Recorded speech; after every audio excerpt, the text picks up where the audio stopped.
Welcome again, and thanks for joining us for Links 007 TV. Let's talk.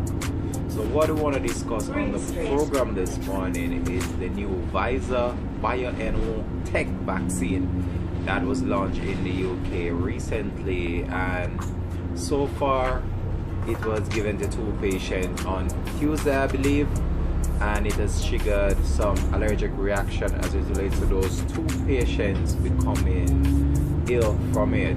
So what the NHS had advised now is that people with a long-standing history of having an allergic reaction, especially to medication or food, should not be a part of the process of the administering of this vaccine so far. But as the world watch on to the UK right now, many people are wondering whether or not this vaccine is actually as effective as was stated before.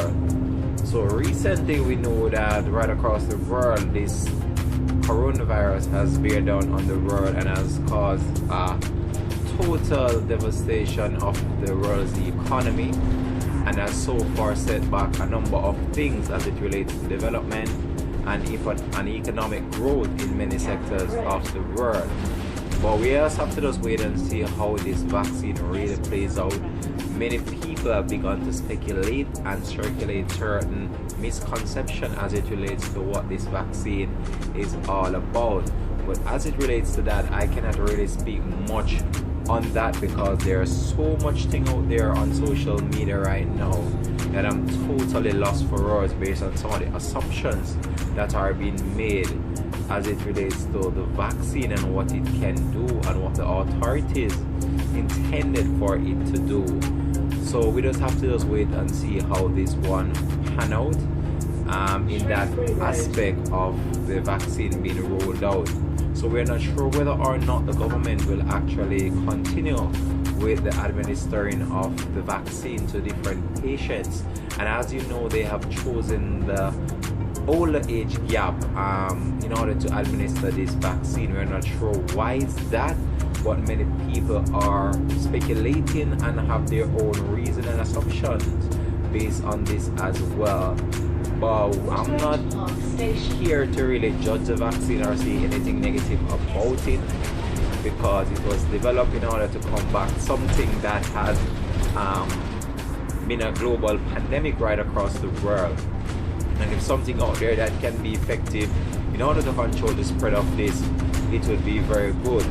What is my concern though is just the matter of time that it took in order to develop this vaccine. It was so quick that I'm wondering if it is went through the proper protocols as it relates to it being tested and administered before it was actually put on the market. So this is actually the only vaccine now that is out there on the market for people to use. And as the NHS and the UK bears down with this, many people have begun to have their own assumption as it relates to this, and many countries have upped onto the train in order to secure this precious commodity as it relates to them using it to combat the virus. But we just have to just wait and see how it goes, because this is a problem and a global one which has caused so much trouble right across the world, and it has dislocated many development and many situations that could have occurred.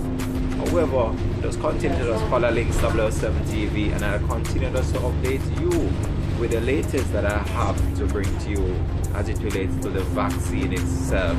Until then, just stay safe, be blessed, and continue to support the movement of Links 007 TV. Alright, peace out, bless.